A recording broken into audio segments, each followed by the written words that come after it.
Não se turbe o vosso coração, credes em Deus, credes também em mim. Na casa de meu pai há muitas moradas, se assim não for eu vou-lo teria dito. Muito bom dia! Com essas palavras da palavra do Senhor nós começamos mais um dia, suplicando a bênção de Deus sobre a nossa vida. Queremos cada vez mais permitir que Ele assuma o controle da nossa trajetória, tendo a certeza que nesse mundo nós passaremos por lutas, dificuldades, mas temos também a certeza que teremos um Pai de amor, um pastor presente que vai pastorear a nossa vida e suprir todas as nossas necessidades. Quero nesse momento também clamar a Deus que as mãos do Eterno estejam sobre a tua vida, sobre a tua família, abençoando você nesse instante. Deixo com você também nesse momento uma parte da palavra do Senhor do livro de Salmo, capítulo 119, versículo 64, onde a Bíblia diz o seguinte: A terra, Senhor, está cheia da tua bondade. Ensina-me os teus decretos. Salmo 119, o verso 64. A terra está cheia da bondade do Senhor. Cada um de nós somos testemunhas de tudo que o Senhor fez por cada um de nós e um dia também fará. Por isso que a cada dia nós temos que levantar a bandeira do Rei Emanuel e viver o Evangelho. E através da nossa vida, muitas pessoas que ainda não conhecem a Cristo terão a oportunidade de o conhecer. A cada dia nesse canal nós estudamos um capítulo da Palavra do Senhor.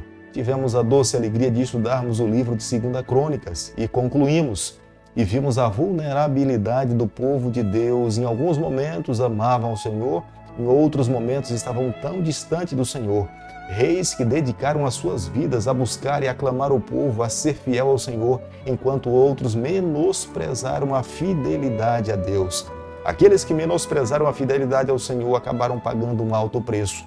Mas agora, nessa manhã, nós estamos começando o livro de Esdras. O livro de Esdras irá trazer para nós também muitos ensinamentos. E por isso que nesse momento eu convido você a ter nas mãos a palavra de Deus no livro de Esdras, capítulo 1, o versículo 2. Assim diz Ciro, rei da Pérsia: O Senhor, Deus do céu, me deu todos os reinos da terra e me encarregou de lhe edificar uma casa em Jerusalém de Judá. Através do livro de Esdras, nós damos um pulo atrás de 70 anos, o período em que o povo de Deus estava voltando do cativeiro babilônico. Todos os povos de todas as tribos do povo do Senhor estavam nesse momento retornando do cativeiro babilônico e voltando para as suas terras que o Senhor tinha dado a eles como herança na Palestina. Nesse meio termo, o profeta Isaías e o profeta Jeremias exortam todo o povo, aqueles que estão voltando, a viver uma vida de fidelidade a Deus. Lembrando que todo o sofrimento que eles passaram era resultado da infidelidade de um povo. Mas o mesmo Deus que tinha permitido que esse povo fosse levado e vivesse cativo por um período de 70 anos, esse mesmo Deus estava com os braços abertos para recebê-los, perdoá-los e conceder uma nova oportunidade de vida. Dependia deles. Viver fiel ao Senhor, seriam felizes. Viver infiel ao Senhor, viver uma vida infeliz. O rei persa, que era o rei Ciro, ele entendia que a responsabilidade da reconstrução do templo em Jerusalém era de suma importância e Deus tinha lhe responsabilizado para que ele pudesse reconstruir. Ele entregou nas mãos de Sesbazar, o governador da tribo de Judá, para que ele pudesse colocar todos os utensílios que tinham sido tirados do templo de volta no templo do Senhor. Esdras era um judeu da linhagem de Arão que tinha sido assassinado da última vez que o povo de Deus tinha sido levado para o cativeiro babilônico. Os registros que nós encontraremos no livro de Esdras não é uma história contínua. Existem alguns hiatos, parte contada num período e parte contada de um outro período. A primeira parte do livro de Esdras nós encontramos do capítulo 1 ao capítulo 6, o retorno do povo de Deus do cativeiro babilônico, sendo conduzido por Zorobabel e Jesua. A segunda parte do livro de Esdras encontra do capítulo 7 ao capítulo 10. 60 anos depois da primeira, acontece a segunda, que é o retorno do povo conduzido por Esdras do cativeiro babilônico para Jerusalém. O número dos judeus nessa segunda ocasião era muito maior do que na primeira ocasião. O objetivo era restabelecer a ordem dentro de Judá e a religião e a vida social do povo do Senhor dentro do seu território.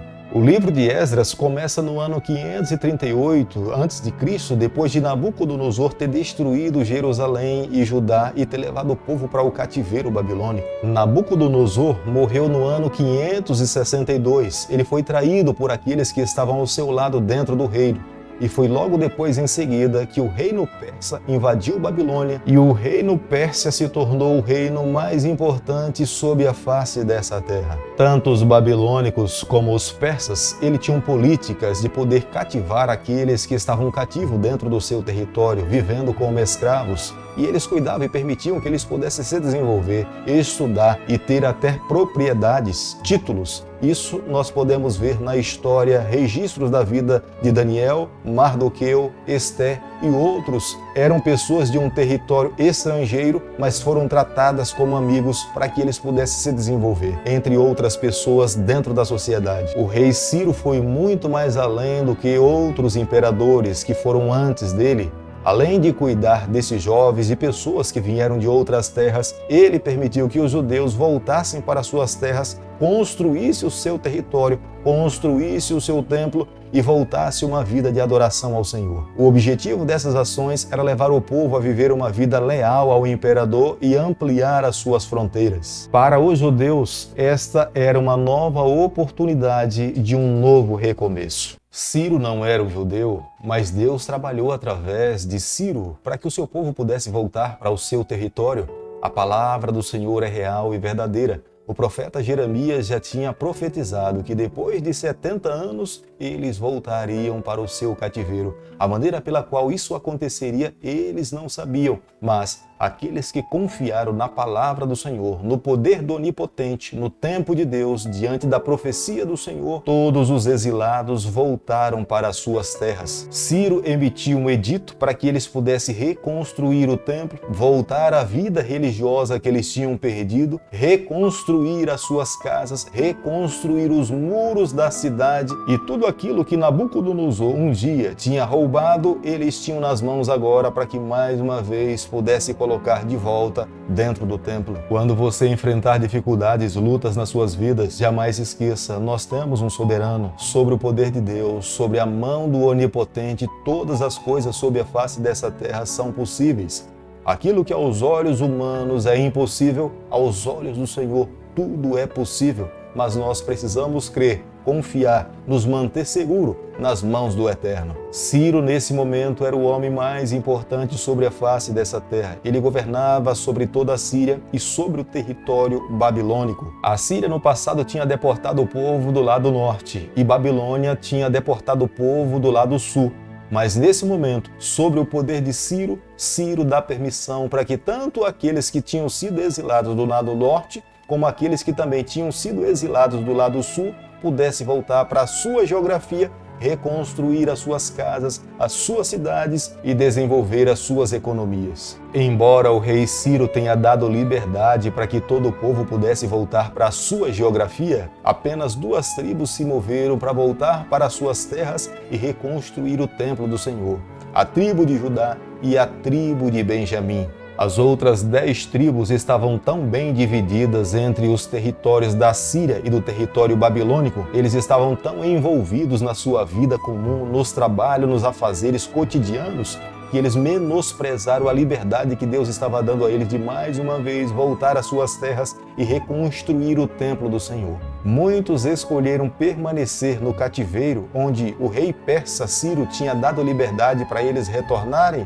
porque no cativeiro eles tinham segurança, no cativeiro eles tinham desenvolvido o comércio, no cativeiro eles tinham desenvolvido as suas economias, muitos estavam muito bem empregados. Voltar para a terra que Deus tinha dado para eles e para os seus pais como herança era um período longo de aproximadamente de 4 meses. E no meio do percurso haviam pessoas que poderiam lhe assaltar e tirar a própria vida. Portanto, viver no cativeiro era muito mais cômodo do que passar por todo esse sacrifício para uma reconstrução de uma vida. Querido amigo, nessa manhã, ao concluirmos o estudo do primeiro capítulo do livro de Esdras, eu e você, nós precisamos chegar à seguinte conclusão: Deus nos chamou para vivermos uma vida livre. Deus não nos chamou para vivermos uma vida escravizada. Aqueles que optaram em permanecer no cativeiro estavam fazendo uma má escolha.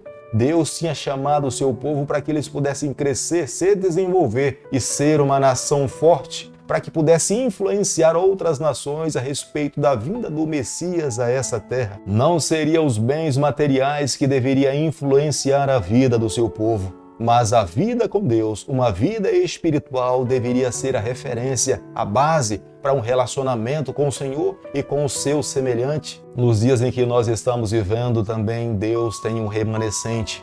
A promessa de Deus é voltar aqui a essa terra, buscar o seu povo e fazer com que esse povo tenha uma vida livre. Nós estamos no cativeiro, mas cada um de nós precisamos escolher sairmos do cativeiro e viver com o Senhor por toda a eternidade. Nada nessa terra pode nos prender a permanecermos aqui e não vivermos com o nosso Deus por toda a eternidade. Portanto, nessa manhã acredito que cada um de nós precisamos fazer uma autorreflexão.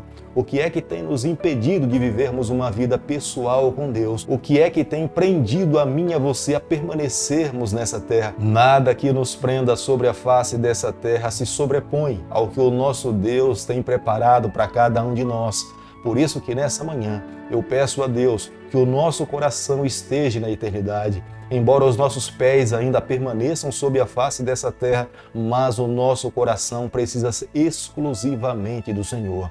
Querido Pai, nas Tuas mãos nessa manhã nós nos colocamos, confessamos as nossas falhas. Nós queremos a cada dia ser do Senhor. Arrebata o nosso coração. Nós confessamos, nós abrimos o nosso coração e nós o fazemos em nome de Jesus.